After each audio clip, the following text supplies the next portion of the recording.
صدقے تیری دین دین عطا. صفحہ نمبر 179 پر قصیدے کی تشریح لکھی ہوئی ہے. 189. قصیدہ عربی لفظ قصد سے مشتق ہے. اس کے لغوی معنی مغز اور گودے کے ہیں، یعنی اصل. جس طرح آپ اخروٹ دیکھتے ہیں، اخروٹ کے باہر چھلکا ہوتا ہے سخت، وہ ہمارے لیے کام کی چیز نہیں. ہاں، مارنے کے کام آتا ہے لیکن کھانے کے کام نہیں آتا. تو اصل چیز اس کے اندر موجود اخروٹ کا گودا ہوتا ہے، مغز ہوتا ہے. یہ دوسری اصناف سخن میں وہی مقام رکھتا ہے جو جسم میں دیگر اعضاء کے ساتھ مغز کو حاصل ہے. اس میں بڑے بھاری بھرکم ثقیل الفاظ کا استعمال کیا جاتا ہے. بعض لوگوں کے خیال میں قصد کا معنی ارادہ کے ہیں، چونکہ شاعر ارادتاً اور قصداً کسی شخص کی تعریف و توصیف میں اشار کہتا ہے. یعنی وہ ایک موڈ بنا کر کہتا ہے کہ میں نے اس شخص کی مدح اور ثنا بیان کرنی ہے، تعریف کے لیے میں نے اشعار لکھنے ہیں، اشعار کے ذریعے تعریف کرنی ہے، اس لیے اسے قصیدہ کہتے ہیں. اصطلاح میں، یعنی بیان و بدیع کی اصطلاح میں، وہ نظم جو کسی بادشاہ، وزیر، دولت مند شخص یا کسی صاحب حیثیت آدمی کی تعریف میں لکھی جائے اسے قصیدہ کہا جاتا ہے. آغاز میں ہمیں قصیدہ عربوں کے ہاں ملتا ہے.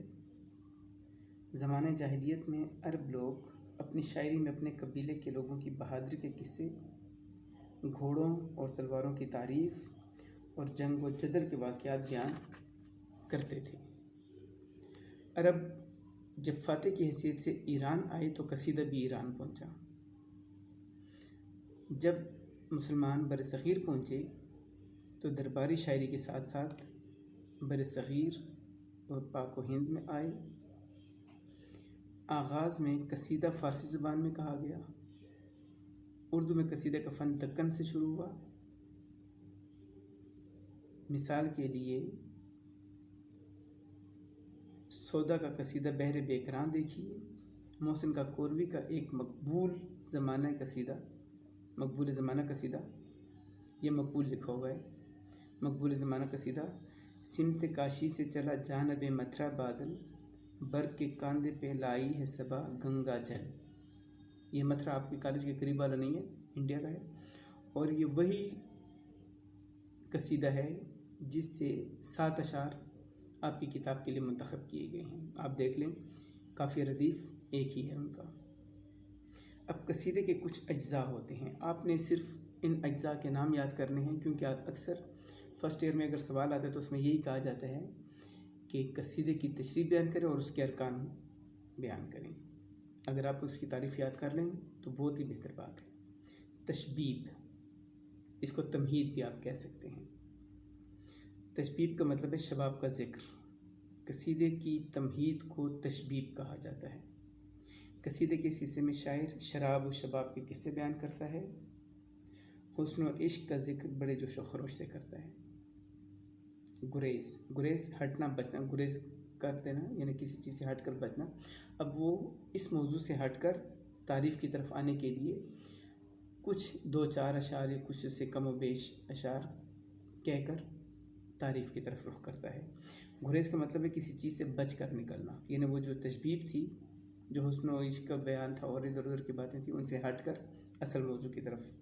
شاعر اس حصے میں نہایت مہارت سے گریز کرتے ہوئے مدح کی طرف آتا ہے، اور مدح آپ جانتے ہیں تعریف کو کہتے ہیں. قصیدے کا بنیادی حصہ مدح ہے. اس میں شاعر اپنے قلب کی خوب جولانیاں دکھاتا ہے. جوش دکھاتا ہے، زور دکھاتا ہے. اور ممدوح، جس کی مدح بیان کی جاتی ہے، جس کی شان میں وہ قصیدہ کہنا چاہ رہا ہے، کی تعریف میں اپنی لسانی و فنی مہارت کا خوب مظاہرہ کرتا ہے. اس میں مبالغے سے انتہائی زیادہ کام لیا جاتا ہے. حسن طلب، وہ مفت میں تو تعریف نہیں کر رہا، وہ اسے کچھ نہ کچھ طلب کرنا چاہتا ہے. تو قصیدے کے اس حصے میں شاعر بڑی مہارت سے ممدوح کے سامنے اپنا مدعا ظاہر کرتا ہے اور اپنا صلہ طلب کرتا ہے. یہ جب ہو چکتا ہے تو آخر میں دعا دیتا ہے. ظاہر ہے کچھ مانگتے تو دعا دے گا. قصیدے کے اس حصے میں شاعر ممدوح کی درازی و عمر، بلند اقبالی اور قیام سلطنت کی ترقی کے لیے دعا کرتا ہے۔ اس کے بعد غزل صفحہ نمبر 189 پر ہے، اس کی ڈیفینیشن لکھی ہوئی ہے۔ غزل کے لغوی معنی ذکر شباب یا عورتوں سے گفتگو کرنا کے ہیں۔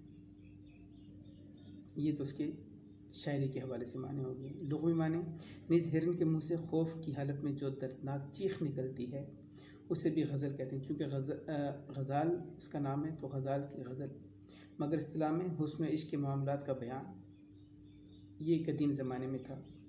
اب موجودہ زمانے میں اس کے موضوعات بہت زیادہ ہو گئے ہیں۔ شکایت زمانہ، تصوف، اخلاق جیسے مضامین کا بیان غزل کا موضوع ہے۔ یہاں تک کہ معیشت اور سیاست بھی اس میں آ گئی ہے، اور فیض احمد فیض نے سیاسی افکار اور خیالات کو بھی بڑی خوبصورتی کے ساتھ غزل میں پیش کیا ہے۔ غزل اردو کی مقبول ترین صنف شاعری ہے۔ اچھی اور معیاری غزل کے اشعار کی کم از کم تعداد 5 اور زیادہ سے زیادہ 25 اشعار ہونے چاہیے۔ یہاں پر کچھ ریپیٹیشن ہے، وہ میں نے لائن کاٹ کے آپ کو امیج بھیجا ہوا ہے، مگر اس سے زیادہ اشعار والی غزلیں بھی موجود ہیں۔ اچھا، ایسا ہوتا ہے کہ جب شاعر ایک مقررہ معیار سے 25 اشعار اور اس سے بھی زیادہ جب ہو جاتے ہیں تو اسی بحر اور اسی قافیہ اور ردیف کے ساتھ وہ ایک اور غزل لکھ لیتا ہے۔ جب ایسا ہوتا ہے تو اس کو 2 غزلہ کہتے ہیں، ایک تیسری غزل لکھتے ہیں تو اس کو 3 غزلہ کہہ دیتے ہیں۔ تو یہ قدیم شاعروں میں یہ رواج بھی پایا جاتا تھا۔ غزل کا ہر شعر مطلع کا ہم قافیہ اور ہم ردیف ہوتا ہے۔ امیج میں نے کریکشن کی ہوئی ہے، ردیف نہ ہونے کی صورت میں ہم قافیہ ضرور ہوتا ہے، یعنی قافیہ کا ہونا لازمی ہے، ردیف کا ہونا لازمی نہیں ہے۔ غزل کا ہر شعر اپنی جگہ مستقل اکائی ہوتا ہے اور ہر شعر ایک مکمل مضمون رکھتا ہے۔ آپ کو ڈیفینیشن میں بتا دیا گیا تھا 10th کلاس میں بھی کہ غزل کے ایک شعر کا دوسرے شعر کے ساتھ ربط اور تعلق ہونا ضروری نہیں، ہو سکتا ہے لیکن ضروری نہیں۔ غزل ایرانی صنف ہے۔ فارسی کے ساتھ غزل بھی ہندوستان میں وارد آئی اور اب یہ اردو کی جان ہے۔ غزل کے پہلے شعر کو مطلع کہا جاتا ہے، آخری شعر کو جس میں شاعر تخرص استعمال کرتے ہیں مقطع کہا جاتا ہے۔ یہ احمد فراز کا شعر کا اس نے بیڑا غرق کیا ہوا ہے۔ رنجش ہی سہی دل ہی دکھانے کے لیے آ پھر سے مجھے چھوڑ کے جانے کے لیے آ۔ میں نے امیج میں کریکشن کی ہوئی ہے۔ دوسرا پروین شاکر کا ہے کہ کو بکو پھیل گئی بات شناسائی کی، اس نے خوشبو کی طرح میری پذیرائی کی۔ اور تیسرا شعر آپ اکثر سنتے رہے ہیں، اس شرط پہ کھیلوں گی پیا پیار کی بازی، جیتوں تو تجھے پاؤں ہاروں تو پیا تیری۔ اب صفحہ نمبر 160 پر آ جاتے ہیں، مراعات النظیر۔ یہ تو اصناف سخن تھیں، اور 160 پر مراعات النظیر یہ بیان و بدیع کی بات ہے۔ آخر میں لکھی ہوئی ہے، مراعات کے لفظی معنی ملحوظ رکھنا اور نظیر کے معنی مثال کے ہیں، یعنی ایک ہی شعبے سے متعلق چیزوں کو ذہن میں رکھتے ہوئے پیش کرنا۔ جب شعر کے ایک مصرعے میں ایک چیز کا ذکر کیا جائے اور دوسرے مصرعے میں اس چیز کی مناسبت سے دوسری چیزوں کا ذکر کیا جائے تو اسے مراعات النظیر کہتے ہیں، مگر خیال رہے کہ وہ چیزیں باہم متضاد نہ ہوں، ان کا آپس میں تضاد نہ ہو، مثلا پھول، باغبان، بلبل وغیرہ۔ اب 2 شعر اس میں دیے ہوئے، آپ ایسا کریں کہ دونوں شعروں کو اکٹھا پڑھ لیں۔ حرم پاک بھی، اللہ بھی، قرآن بھی ایک، کچھ بڑی بات تھی، ہوتے جو مسلمان بھی ایک۔ یہ پہلا شعر ہے، تو اس کی نیچے ڈیفینیشن لکھی ہوئی ہے کہ پہلے شعر میں ایک چیز یعنی مسلمانوں کی نسبت سے دوسری چیزوں یعنی حرم پاک، اللہ اور قرآن کا ذکر آیا ہے۔ اب شعر نمبر 2، زندگانی کی حقیقت کو کن کے دل سے پوچھ، جوئے شیر و تیشو سنگے گراں ہے زندگی۔ شعر میں کریکشن کر دی ہے، اور اس کے حوالے سے جو 1-2 لائنیں اس نے لکھی ہیں وہ آخر میں آنی چاہیے تھی، جو دونوں شعروں کے درمیان لکھ گیا ہے۔ دوسرے شعر میں کوہکن پہاڑ کھودنے والا یعنی فرہاد کی مناسبت سے جوئے شیر دودھ کی نہر، یہ شیر ہے، شیر نہیں ہے۔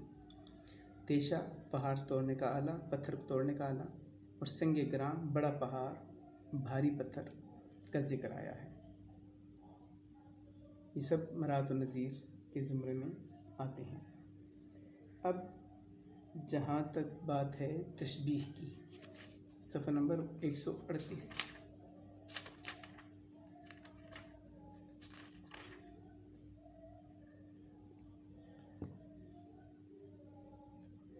یہ علم بیان کی اصطلاح ہے۔ انشاءاللہ اس پر بات اگلے لیکچر میں کریں گے، اور کوشش یہ کریں کہ آپ ان چیزوں کو نوٹ کرتے جائیں، اور کاپی میں اگر لکھ لیں تو زیادہ بہتر ہوگا، کیونکہ لکھنے سے انسان زیادہ سیکھتا ہے بنسبت پڑھنے یا سننے کے۔ اللہ حافظ۔